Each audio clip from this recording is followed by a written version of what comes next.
Let me just fix this.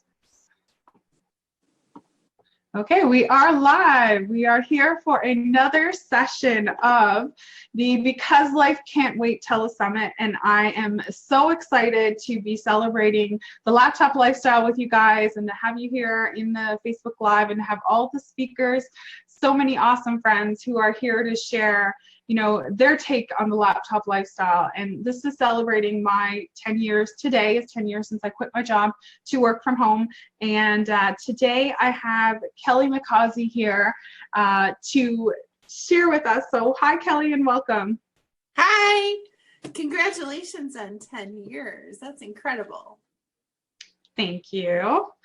Thank you. Thank you. So Kelly knows that I've been online for quite a while because every one of my guests are super special to me. And Kelly and Alice are the two people that started the membership group that I talk about often. If you've been on my list for a while, and I've mentioned it, and it was a key piece of helping me have support, have information, training. I remember I learned front page from videos that Kelly made way back when, which was helping me build a website without doing code digit by digit when I first learned how to make websites.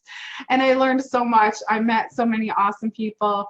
I so appreciate that you and Alice built that group. And so I know Kelly initially through Alice's site, which had a forum, and then Alice and Kelly started a mastermind group way back around 2004. Was it, Kelly? Yes. Yeah. So I've been introducing everyone, telling everybody how I know them. That's how I know Kelly. And, I'm so appreciative that you're here to help me celebrate the laptop lifestyle. Yay! So what I want to encourage everybody who's watching to do, and what I'm doing is actually Kelly and I are in our own little room here while we're broadcast, so we can broadcast this video into Facebook Live, and I'm going to be monitoring the group. So if you guys do want to give us some likes and hearts and all of that, but also share this session. Share this session and make sure you use hashtag laptop lifer. And then I am giving away, Kelly, just to let you know, they actually can't see you until you're speaking. I forgot to tell you that. That's right. Yeah, because she was holding up something really cool. I'll let her hold it up when she gets back on video. I was just showing my love necklace. Yes. Like, some love, give us some hearts. Yeah, you have to talk at the same time. But yeah, so share with hashtag laptop lifer, and I'm giving away a 3-month membership to the Laptop Lifestyle Business Club for one random person if I see your hashtag on Facebook, and that is by the end of today. So if you're coming back later, if you're seeing this later, you can still qualify to do that. Just make sure you share and you use the hashtag laptop lifer. So Kelly, I would ask you to introduce yourself, and for anyone who doesn't know you, to share your business, what you do, what your website is, and things like that. Awesome.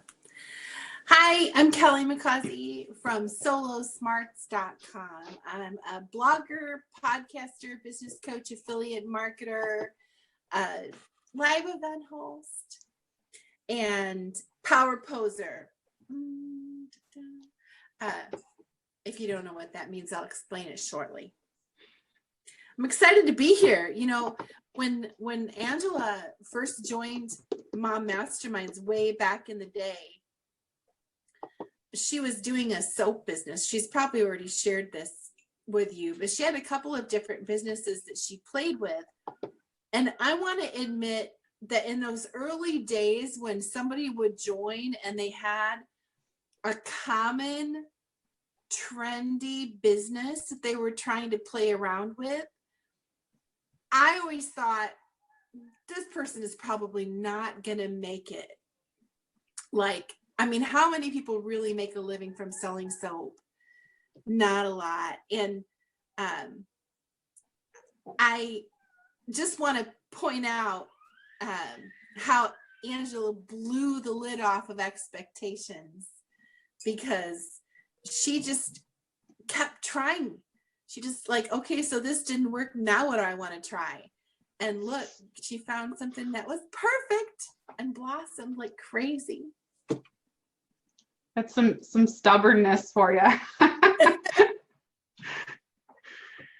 Yeah, I so appreciate that I had the support though. I mean, it was amazing to have a community, and it's exactly why I built my own community, because I just, that was invaluable to me, and I wanted to be, provide a resource that's invaluable to other people, and it's because of the group that you and Alice started. So, yay. Yay. So our topic today is overcome fear of making offers, and you wanted to tell us why making offers, well, we all know that it's scary sometimes, and you wanted to share what to do to overcome that fear. Okay. And yeah, the first thing that you had put that you're going to share with us, and you can do like an intro to this and whatever you think you need to share with, but the first thing was, what is an offer? Yeah, so when we talk about making offers, most of the time our mind races forward to asking someone to buy something. Is that where most people go? Like making an offer is, hey, buy this mug. It's $10. Give me $10 for this mug. That's what they think of as an offer. And that is certainly an offer. But everything we do online is an offer. If you write a blog post and post it and share on Facebook, you're making an offer. You're offering them a blog post to read. If you put together a telesummit like this that's free, you're making an offer. Hey, come watch this telesummit. All you have to do is give me an email address and you're in. When you open up a Facebook group, you're making an offer. Hey, come be in community with me. Most of you, you're not afraid of making offers like that.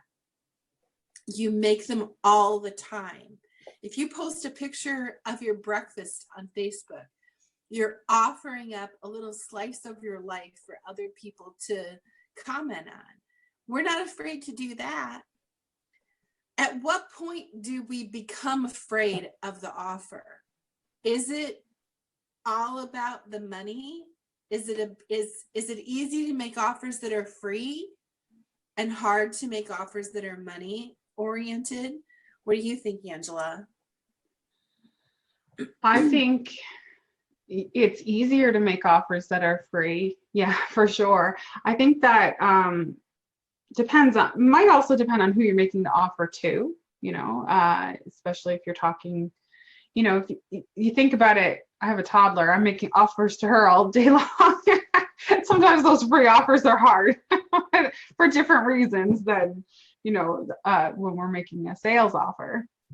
You have to think about who you're talking to for sure when you're making those. So it's interesting. It's easy to give things away for free, and it's challenging to ask for money, at least early on in our trajectory towards business success. It feels easy to give something away for free. But have you ever felt like, I can't even give it away? So how am I ever going to ask for any money? I've heard a client said that to me recently, like, I can't even give it away and you want me to ask for money now. So here's the thing, when it comes to making offers, you must provide value. And value is in the eye of the beholder. So whether you're offering something for free, no strings attached, or free with the request of an email address in exchange, or offering it for some kind of even a low price dollar amount, there are offers flying at our communities every day. I mean, if I visit Facebook, I have hundreds of offers zooming at me Look at my breakfast. Look at my kid. Look at my new grandbaby. Look at my dog. Look at my cat. Oh, by the way, check out my blog post in this webinar. And there's all these ads, dresses, shoes, acne medicine, makeup, lipstick. I don't know why Facebook is showing me ads for lipstick. Just boop, boop, boop, boop, boop.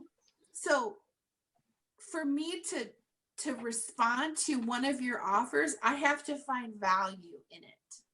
I have to get something out of it.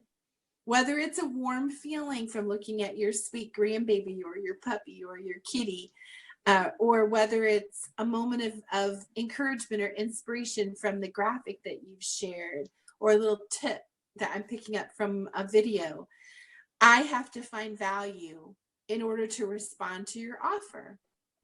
Because responding even to a free offer involves giving you my time, and time I give to you, even a tiny bit of it, is time I can't give to my grandbaby or my kitty or my son or my friends and family. So you have to be providing value. So the first, if you're fearful about making offers, then I want to ask you, do you genuinely believe that you have something to offer that is of value to others? Do you believe it? And I would guess in any group of people, about half of you know that you're providing value. And half of you, you're not sure yet. So if you fall in the realm of I'm not sure, then that's what needs to be focused on. If you know that you provide the value, then it's just time to shake off the fear.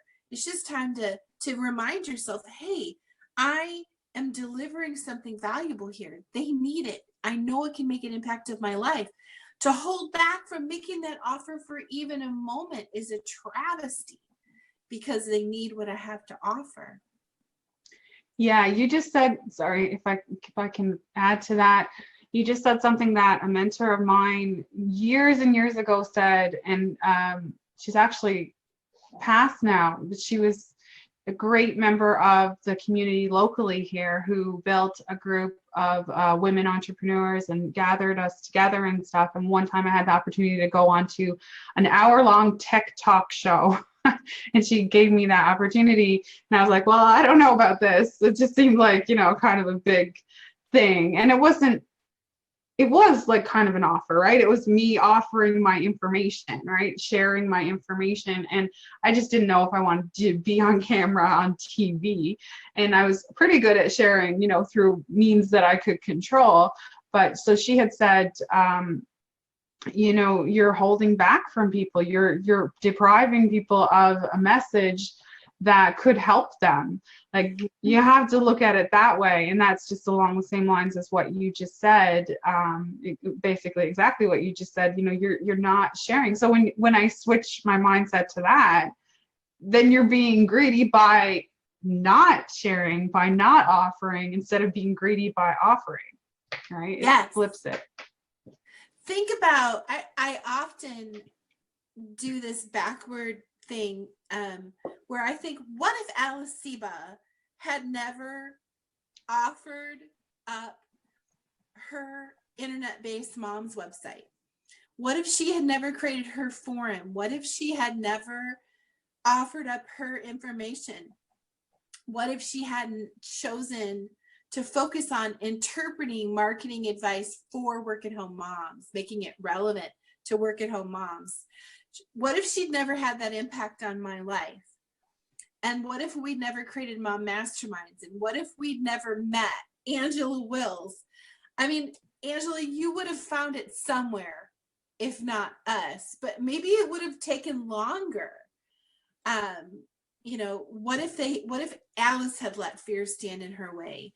If you have something of value, if you have a special way of expressing it, if you have a way of connecting with people that others don't have, and you choose to hold back because you're feeling intimidated or puny or whatever, shake it off and deliver it. And I want to talk about a power pose for a minute.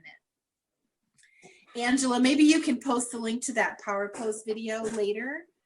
Yeah. There's a TED Talk by Amy Cuddy where she talks about body language. Your body language impacts your thinking.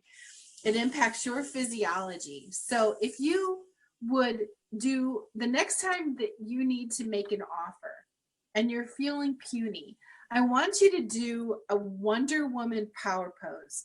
I want you to stand up. I'm going to show you guys my mug. I designed this little mug. I'm just one power pose away from crushing today's goals. See this gal, she's got her legs are a wide stance. Her arms are on her hips.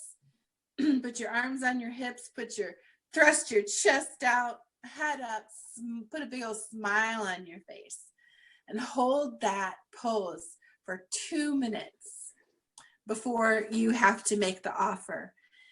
It physiologically changes your attitude. It makes you feel more open and powerful. Go watch that TED Talk because she explains how it works. So do that power pose, shake off the intimidation and make the offer, whether it's posting something, whether it's writing that email, whether it's showing up for that webinar or calling that JV partner. Set yourself up to feel powerful to make it. You just got a ton of hearts. Yeah. For that. A whole bunch. But what if so that's for half of the room that knows you're providing value. What about the other half of the room that isn't sure? Like, I don't know, am I providing value? I'm not sure. I believe that 100%. I don't know if I have 100% confidence in that. So, well, you're in the right place, because that's what being part of a community like Angela's Laptop Lifestyle Business Club is all about. When you're in community, when you can share what you're creating as you create it and get feedback and affirmation, then you can develop something you know provides value.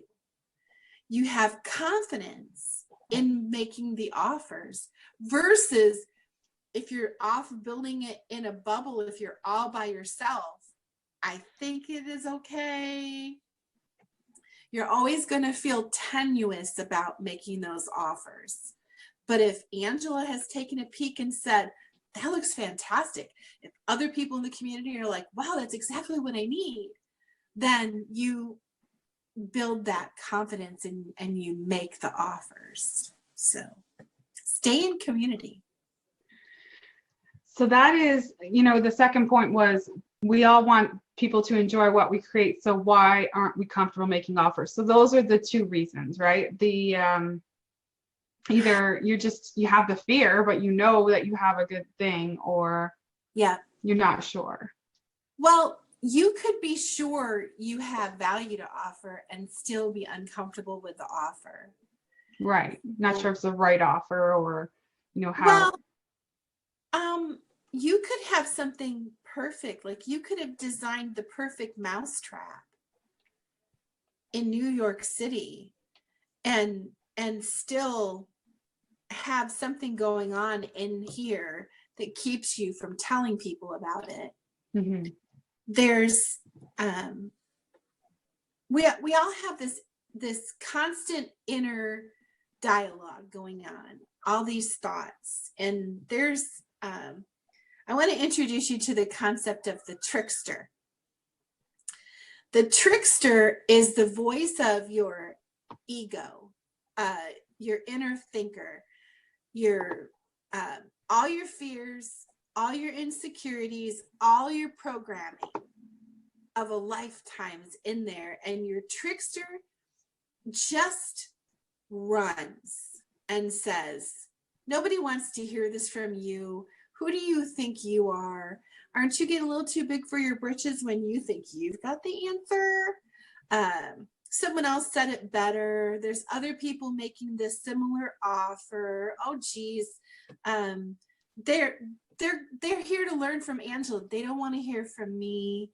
You know, the trickster just runs and runs and runs. And so you could say, you know, I have the most perfect product.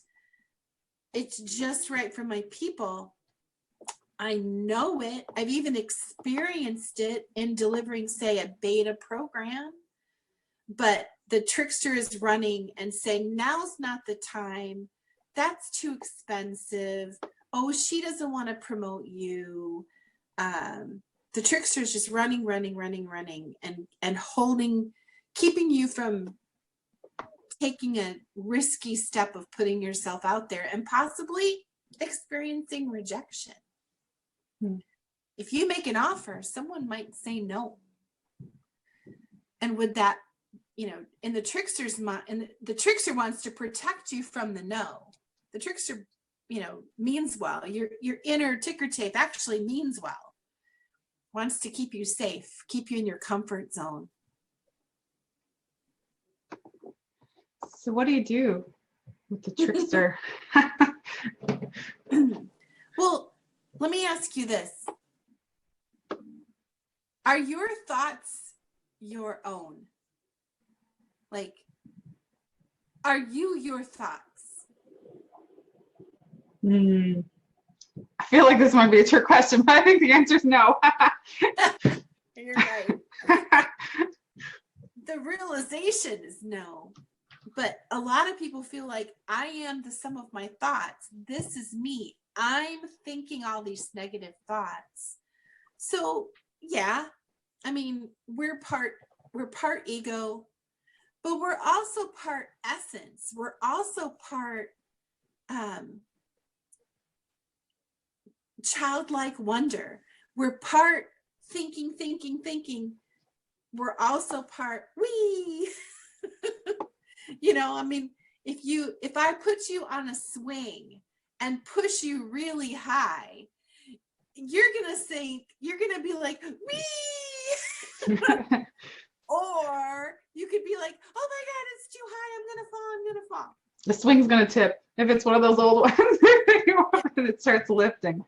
So the part of you that's wee, that's essence. And the part of you that's like, oh no, it's gonna fall, that's trickster. It's both there. It's both it can both be tapped. So all the trickster thoughts, it's part of us, but we don't have to run with it. The essence is also part of us, but we don't have to run with it. We actually get to kind of choose. And the key for me was realizing I really can choose which thoughts I decide to engage with. So the thought of, oh, Angela already teaches all this stuff, so why would anybody want to hear from me? Or, you know, I'm sure someone else has designed a mug that's prettier than this one, so I might as well not share. That's all trickster thoughts. The minute that thought crosses my mind, I can either pull it down, jazz it with all kinds of emotion, and freeze up and not make the offer, or the thought can float across and I can say, meh, I'm not gonna give that one the time of day, and just make my offer. We really can choose to disregard those thoughts. We can choose to just let them go. We're not going to make them go away completely. I've never met anyone who even the most free, fun, ambitious, and courageous person I know will admit to the constant ticker tape. They just don't engage it and let it run them. So what if you could just let the intimidating thought go? What if you could just let the urge to compare yourself to someone else, just let it go and do the fun thing, make the offer? What if you could just do that? When we can. We totally can. And is that our third point? how we can avoid the I don't want to be pushy feeling? Is that where you do that? Yeah, well, so it's to look at what's behind that. So how many times should you make an offer? A lot of people can build up the courage to put the offer out there once. Like, let's say you have a mailing list community and you've created a new product, and or it's not even your product. Maybe you want to promote Angela as an affiliate, and you email your list and you tell them, for example, about this telesummit. You can grab an affiliate link and you can share this telesummit with your mailing list or with your social circle. And let's say you decide in a moment of courage and that you're going to do it. You write the email and no sales or one sale. What do you think about that? What do you think when you send an email and only get one sale, Angela? I have to say, it's always lovely to get a lot of sales. So there's a little bit of like, oh, but I also know that it's not a one-time thing. I know that I'm serving my community, I'm making offers, and it's like asking someone what they want for dinner or where do you want to go for dinner, and you want to have something and they say no, and you're like, but then you say, okay, well, how do we make this work? And I feel the same way about my list, like how can I keep serving you? How can I keep finding things that you would really love? Because if that didn't make sense, it was only one sale, then that's not what they really need or really want or really are excited about. So that's kind of the whole range of emotions, I guess, I would go through. Yeah. So here's what's interesting. I've been talking about some fluffy stuff, ego, essence, but let's talk about like marketers now. Let's just put on the marketer's hat. Marketing is about the numbers. It's about conversion rates. It's about return on investment. So if you sent an email about Angela's telesummit today to a list of 100 people and one person bought, I have some questions. How many people opened the email? How many people clicked? Of an email list of 100, a 20% open rate is rather common. It's actually sometimes even smaller. So of 100 people, let's say 20 people actually opened the email. Let's say 14 of the 20 clicked the link. 1 out of 14 people bought the product. So that is 1 divided by 14. That's a 7% conversion rate. Angela, is a 7% conversion rate good? It's not bad. It's pretty good. Good. It's hot damn good. Yeah. Conversion rates of 1%, 2% are actually considered to be good in the digital marketing world. So did the email work? Yeah. Hell yes. It works. You just reached a small number of people. So what should you do? Email again. Email again. Tell them about it again. Use a different subject line. Change it up. Tell them something you learned from the telesummit. Tell them about it again. You're probably going to make more sales. If you're going to promote something once, be prepared to promote it at least 3 times. If you promote something only once, if you only make the offer once and then stop, you're giving up too soon. You're letting the trickster run away with you. The trickster says, oh, I only got 1 sale. It didn't work. The marketer says, you just got a 7% conversion rate. 14 people clicked and 1 person bought. So get some more clicks. Does that make sense? It makes total sense. And you have to look at those numbers. And I think a lot of people don't at first. They definitely don't. Yep. Or even later, you kind of get out of the habit of it. You might know about it, but then forget to have a look. You know, what are my conversion rates? It's something I've been refocusing on lately, just to kind of like even get into, you know, funnels and all kinds of good stuff that we're not going to get into any details probably here today. But it makes sense. You have to look at the numbers, and so there's some math involved. You get out your little calculator on your computer, and you see what the conversion rate is, and then you Yep. see how you can add more people and Yep. see what offers you can make. You know, a mailing list of 100, we use that for neat numbers. But you may have heard a marketer you admire say, I emailed it to my list and it didn't resonate with them. If you have a big mailing list, say 10,000 people on it, then your numbers, out of 10,000, 2,000 might have opened it, and out of 2,000, 1,000 people might have clicked on the link. So if 1,000 people clicked on the link and I got no sales, now I know it was a bad offer for that group. So Right. the smaller you're starting with, don't base it on the number of sales, base it on the conversion rate, and keep working on growing that list. Don't compare yourself to the sort of things that someone with a giant list says. Right. Unless they're talking about conversion rates, because conversion rates are conversion rates, no matter how big the community is.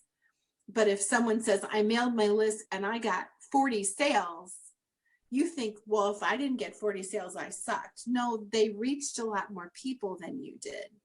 So don't be intimidated. Know your numbers and keep making, like I said, remember this. If there's a golden nugget to take away from this, is if you're going to promote it once, promote it 3 times. No single promotions ever, ever, ever. I mean it, like ever, because it's death to your business to only promote something once. You know, because that's what happens is you'll promote one thing once and then something else once and then something else once and then something else once. And the end of the week, you're like, I suck. I'm making no sales. Nobody likes me. And it's a false idea. It's a false idea because you just didn't give it a good enough chance. If you have a small list, you didn't give it a good enough chance. You said 3 times, but if I find something actually does start selling, 3 times is probably the bare minimum I'm going to promote it. I'm going to keep saying, okay, well, look, and here's a different way to look at this, and here's a video about it, and here's a special offer I just added, because now I know you're really interested. If there's a few people really interested, the other people probably just didn't open the email, or they might have opened it and not even really, like, they skimmed it, and their toddler started crying, like at my house, and something else happened. Excellent. Yeah, if you get an offer that works, then you go add it to your blog and you work it into a podcast, and you invite that, if it's an affiliate link, you invite that person to do a webinar with you, and you build it into your autoresponders, and you keep representing that offer over and over again. That's awesome. So we went right from, that fear to recognizing whether or not something is selling or not, or if you just think it's not selling when it could potentially sell, to making sure you're doing a minimum of 3. Never do one. Never do one promotion. So we covered all of the things that you said you were going to share today, and I just wanted to say thank you. And also, if you have anything to add, I want to hear about that. And also, you have a free gift for everybody. I want you to tell us about that. And then I have a surprise question for you. Just an easy one. Okay. Well, so I introduced the idea of the trickster. I just want to say, if that's a new idea for you and you are like, I don't know how you let go of those ideas, I don't know how you let go of those thoughts, you might really enjoy pursuing some coaching about mindset. In which case, I'd love, if anybody wanted to message me and ask me about that, I would welcome that. I do have some opportunities for that. And is there your site? Which sites should they go to? Like Solo Smarts or? Well, I don't have it set up on a page, like specifically mindset coaching. Someday it will be at meskills.com, but there's nothing there right now. It's still new for me. I'm still playing with it. Okay. Well, I'll tag you. I'll be tagging you at the top of this post. So if anybody wants to get in contact with Kelly, just click, and then they can message you. Yeah, shoot me a message. I love to play in this arena. So I do have a free gift. And I mentioned that just sharing a blog post is making an offer. Every one of your blog posts should have an offer attached, even if it's to simply like your Facebook page or join your community, subscribe to your list. And over at White Label Perks, this is a PLR business that I run together with Samantha Angel. We create content packages that are social friendly content to build your list. So every package comes with 5 blog posts, and then it has a content upgrade offer attached to them. So I want to give you a free package so that you could take a look at how your content can always invite people to your mailing list through a content upgrade. And Angela has that information. You can either claim a free package of your choice, or it's good for the first month of membership. If you want to join the Perks Plus membership, it'll give you a free month at the beginning. So check that out. That's awesome. Thank you so much for that gift. I had a hard time getting that concept in the beginning, like the concept of rolling over a piece of content into an offer. And I wrote a lot of blog posts that didn't do that. So I think just seeing it laid out would be really helpful for people. So I'm going to have the link at the top of this session, but it's at whitelabelperks.com with the coupon code laptop. And so I really appreciate that gift for everybody who watches this, or if you share it and you want to making that offer, one of your friends are going to get a free gift as well. So make sure you share this. Laptop lifer is the hashtag. And here's your surprise question just before we wrap up and end the session. It's super easy, but I've been asking everybody and I love hearing the answers, and I hope everybody else does too. So the question is, what do you love about the laptop lifestyle? Ooh.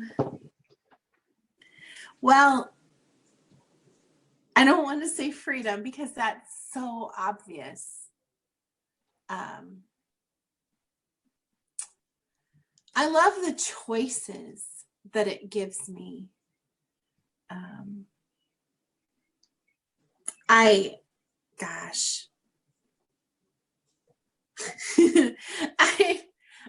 been able to choose how I live my life in a way that old Kelly would be blown away by. You know, if we go back, more than 15 years, I was broke. I was a single mom. I couldn't go on vacations. I couldn't take my kid to the movies. I couldn't choose how to spend any given day.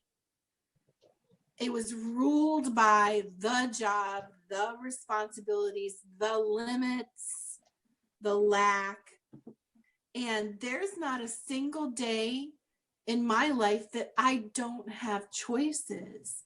And it's because of the laptop lifestyle.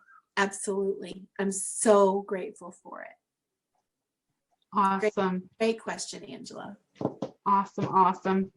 Well, thank you so much, Kelly. I really, really appreciate it, as I do with everybody who's been here this telesummit. And that was there's been a lot of really great content. This was unique and very different too. And I think people will really love what you have to say.